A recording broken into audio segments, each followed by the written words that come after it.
Hello നമസ്കാരം. ഇതെന്റെ മോനാണ് കേട്ടോ.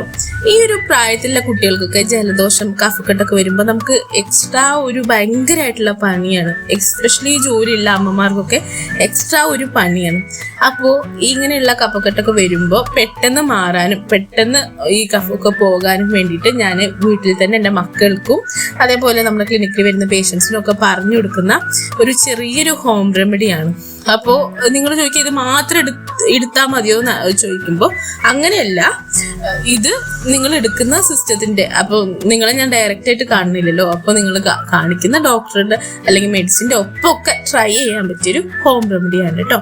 അപ്പോൾ റെമഡി എന്താന്ന് വെച്ച് കഴിഞ്ഞാൽ നമ്മുടെ വീട്ടിൽ തൊടിയിലൊക്കെ ഉണ്ടാവുന്ന പന്നിക്കൂർക്ക, തുളസി, മഞ്ഞൾപ്പൊടി, അഴമോദകത്തിന്റെ ജീരകം ഇതെല്ലാം കൂടി ഇട്ടിട്ട് തിളപ്പിക്കുക. ഒരു 10 തുള്ളി ഇപ്പോൾ ഞാൻ ഒഴിക്കുന്നത് തുള്ളി മരുന്നാണ് കേട്ടോ. അത് ഹോമിയോ മരുന്നാണ്, പക്ഷെ അത് വേണമെന്നില്ല, ബാക്കിയുള്ള കാര്യങ്ങളൊക്കെ ഉപയോഗിച്ചിട്ട് ചെയ്യാം. ഈ മറ്റേ മരുന്ന് നമ്മൾ ആൾക്കാരനുസരിച്ച് കസ്റ്റമൈസ് ചെയ്തിട്ടാണ് കൊടുക്കാറ്, കഫത്തിന്റെ നേച്ചർക്ക് അനുസരിച്ചിട്ടാണ് കൊടുക്കാറ്. അപ്പൊ അതുകൊണ്ടാണ് ഞാൻ അത് പേര് പറയാത്തത്. അപ്പോൾ ഇത്രയൊക്കെ ഒഴിച്ചിട്ട് തിളപ്പിക്കുക. ഇളം ചൂടോടുകൂടി കുട്ടികളെ കുളിപ്പിക്കാൻ ഉപയോഗിക്കാം. അപ്പോൾ ഞാൻ സ്ഥിരമായിട്ട് ചെയ്യാറുള്ളത് എങ്ങനെയാണെന്ന് വെച്ച് കഴിഞ്ഞാൽ ജലദോഷമൊക്കെ പിടിക്കുന്ന സമയത്ത് അവരുടെ ചെസ്റ്റിന്റെ ഫ്രണ്ടിലും ബാക്കിലും ഈ ഒരു മെഡിസിൻ ഇങ്ങനെയുള്ള ഈ ഒരു ഇത് ചെറിയ ചൂടോടുകൂടി ഒഴിച്ചു കൊടുക്കും. അപ്പം ഈ പനിയൊക്കെ ഉള്ള സമയത്താണെങ്കിലും ജലദോഷമൊക്കെ ഉള്ള സമയത്താണെങ്കിലും അവർക്കൊരു റിലീവിങ് ആയിട്ട് തോന്നാറുണ്ട്. അപ്പൊ അങ്ങനെ ഒരു 3 or 4 days കണ്ടിന്യൂസ് ആയിട്ട് ചെയ്യും. അതിനുശേഷം പിന്നെ എപ്പോഴെങ്കിലുമൊക്കെ ജലദോഷം പിടിക്കുമ്പോൾ മാത്രമേ ചെയ്യാറുള്ളൂ.